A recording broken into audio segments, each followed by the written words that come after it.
Let's go to Steve. He's a Man United fan. Right, Steve? Hello, boys. You all right? All right, Steve. Yeah, all right, Steve. How are you? I'm good, thank you. Yeah, good. Good. Go on, what do you want to talk about? Come on. I'm impressed with what he's done so far. He's making all the right noises, which is good. What concerns me is I want to see him sort out the players that have got rid of the last 4 managers. Yeah. Because I think that's been the problem. Yeah. We've had some very good managers in, and you can see the players down tools. They didn't believe in Ten Hag, did they? You can see that. They didn't was a trust lack of him. belief. It goes further back than Ten Hag, doesn't it? It goes all the way back to before Jose even. Yeah. Jose's a very, very good manager, very tactically astute, and you've got the same group of players that are getting rid of managers time and time again. Well, I think the club are going to have to be ruthless then. I see a clear out of players in the summer. Okay. Yeah. There's a lot of big earners there. There's a lot of players coming to the end of their contracts this summer. There are. Yeah, there's going to be no money back on those. But by the time you get to the summer, Amorim will have worked out the players he wants, the players he doesn't, and that the club are going to have to be ruthless. Yeah. Get rid of the ones. Get rid of the dead wood, and that money you then reinvest into the squad. That's what I think. Steve, would you be happy with the fact?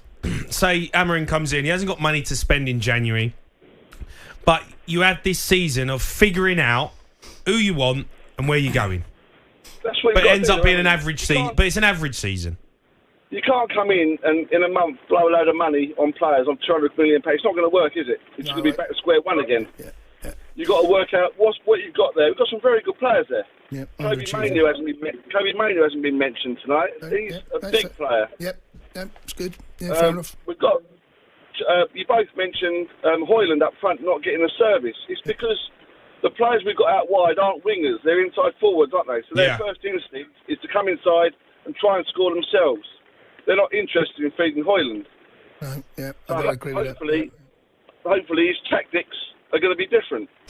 Yeah, I think Højlund must be pulling his hair out. Oh, honestly, I've said this so many times watching Højlund play. He gets the lack of service that boy gets is outrageous. And I think he's got all the attributes to be a good player. We just don't know. A really good player. Well, but if you're running around constantly and you're never getting it, in the end you're just like demoralising. But Steve-O, you must feel that what Gyökeres got. What Amorim got out of Gyökeres, you would like to think that there's going to be something along those lines, right? I want a manager who's got a game plan. Because I wanted to back Ten Hag, I did. And he won 2 trophies. But I didn't see a game plan. The players didn't seem to know what they were doing next. You can see Man City, when they play the ball, you see they've got a game plan, they've got patterns of play, they know what they're doing. With Man United, they seem to be making up as they went along. And it just didn't look good, did it? No, but we saw what Man City, how they suffered at the hands of Gyökeres in that Champions League. It was a hat-trick. Yeah, but every clock's right twice a day, isn't it? I know, but he's ripping the European leagues up. He's not just doing the Champions League. He's banging in goals. He's banging in goals. So that'll be my first. Yeah. I mean, that game against Man City, I was at work when it was played. So when I saw the score, I was amazed. Yeah. But when you look at the highlights afterwards, it flattered to deceive. Really, City should have been 6 up at half time. Yeah, maybe. But even so, he's still, he's got himself a hat trick. He's doing something right. All right, Steve, top man. Thanks for your call. Let's go to Haroon. He's a United fan. All right, Haroon. Haroon, how's it going? Yeah, good. How are you? Yeah, not bad. Just enjoying the rain. Are you? Is it raining? You enjoying it? Does anyone really enjoy the rain? No, I don't like the rain. You enjoy the snow, can't you? I enjoy the snow. You don't enjoy rain. They're the worst. They're the worst rain. You're not driving. They're the worst rain. What's the worst rain? Is the one where it goes in your face and it's like little, like spray. Spray rain. Yeah, it's spray rain. Oh, get out of my face! Get out! It's horrible that rain. This rain is like the one that's going sideways. The sideways rain's not good, mate. It's not good. The old sideways. That's when you know you're in trouble, especially on a golf course. Never good. Nah. Wind. I hate wind. Haroon, what do you want to talk about? Go on. I just want to say about Amorim. I think it's a blessing in disguise that he's not going to get a massive budget. If that is, turn out to be true, and I think my reasons for it. I mean, they've already spent a lot of money, but I think when I say, look, the precedent should be to do things the right way. It's not necessarily about spending a load of cash, because let's go old school. I mean, I'll give you an example. When we had the class of 92. Now, I'm not going to say there's going to be another class of 92. That's probably never going to work. It might happen sometime, but never. You get, maybe never, I don't know. But there's some really, really good young, talented players that they've brought in recently and that they've also got in the team. And I think he also wants to see, what do we have here? And I think Ineos know that. And I think also Ten Hag was making a lot of obvious mistakes. He weren't using the proper players properly. So, for example, if you've got inverted wingers, you need overlapping fullbacks. That wasn't really the case, especially not on the right-hand side. There was too much space in midfield. Everyone saying Casemiro's legs are gone. Well, of course, he's not the player he was 5 years ago, but his legs haven't really gone. It's just because they had left one guy on his own and he had to cover the whole midfield because there was so much gap. He saw Van Nistelrooy when he was interim. He closed that gap up. He said, okay, you're not going to all stand a million miles apart and let everyone run at, 3 players run at Casemiro, and then it makes him look like a muppet, which he's definitely not. Now you can see he's got someone next to him. You've seen him with Partey, and they look a lot better. And that's just after a couple of games. Because Van Nistelrooy could see the mistakes. A lot of us could see the mistakes. So I think using the players, because you can't just every time a new manager comes in spend 300 million, 200 million. No, you can't do it. It's not sustainable. No, it's not. And also the squad get the best out of these players. What's going to be also interesting is where's he play Bruno in the 3-4-3? Where's that? You've got to play him centre mid. So who plays alongside him? Mainu? Ugarte. Or will he play out? Will he play out wide on the right? Do you think, Bruno? Well, he's played out there for Portugal, hasn't he? Yeah. On the right, but I don't know how effective he'll be in Amorim's formation plan out there. No, well that's where Masraoui will play right wing back, right? Yes. I think Darlow will play left wing back for now. I would have thought. Yeah, you need ideally. If you're going to pick a team for them, they've got Ipswich, haven't they? They have, mate. They've got Ipswich. Yeah. If he's going to go straight into his new formation 3-4-3, for me, he'll play Darlow. He'll play Masraoui. Yeah. I'll play Fernandes and Ugarte. I'd play Garnacho, Diallo and Højlund. That would be my starting team. And in the back three, I guess, Martinez. So where's you play Bruno? I play him centre mid. You play alongside Ugarte. I would play him centre mid alongside Ugarte, especially against Ipswich. They're going to have the ball, aren't they? Yeah. Well, I know they're away from home, but for me, that would be the team that I would pick. Let's go to Vince. He's a Man United fan. All right, Vince? All right, Vincey. In the lads. All right. Yeah, I'm all right, Vince. You?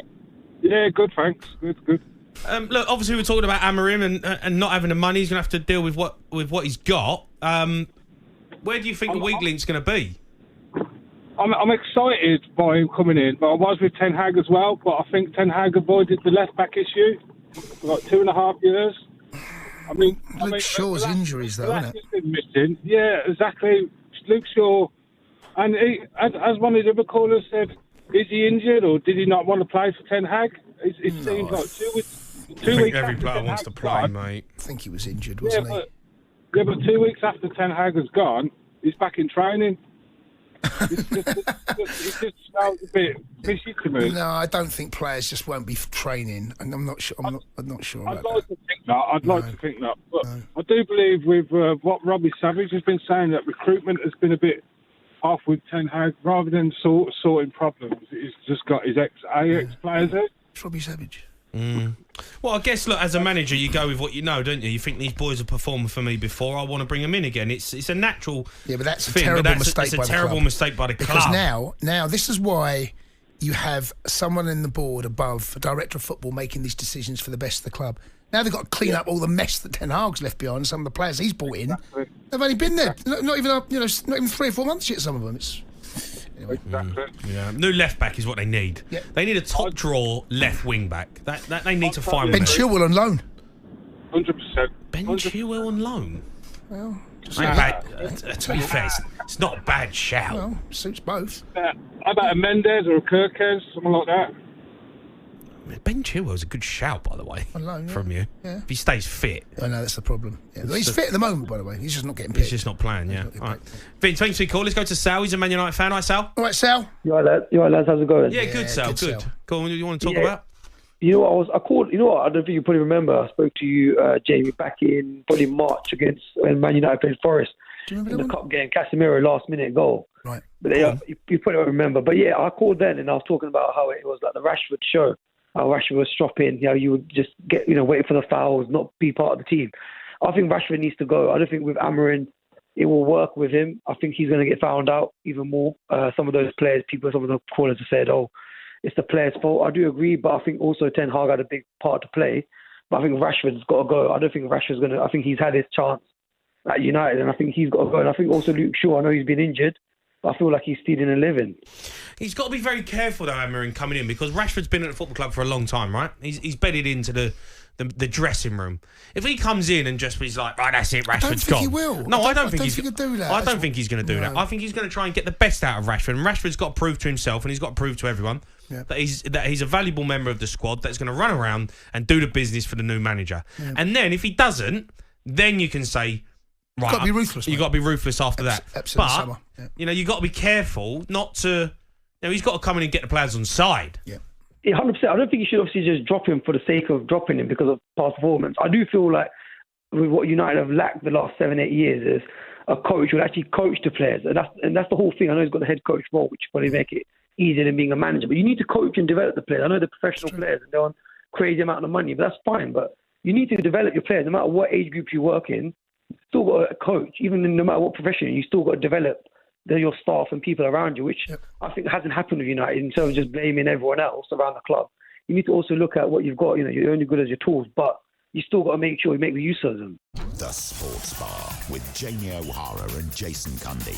Monday to Thursday nights from 10 on AM, on DAB, via the talkSPORT app and on your smart speaker. talkSPORT.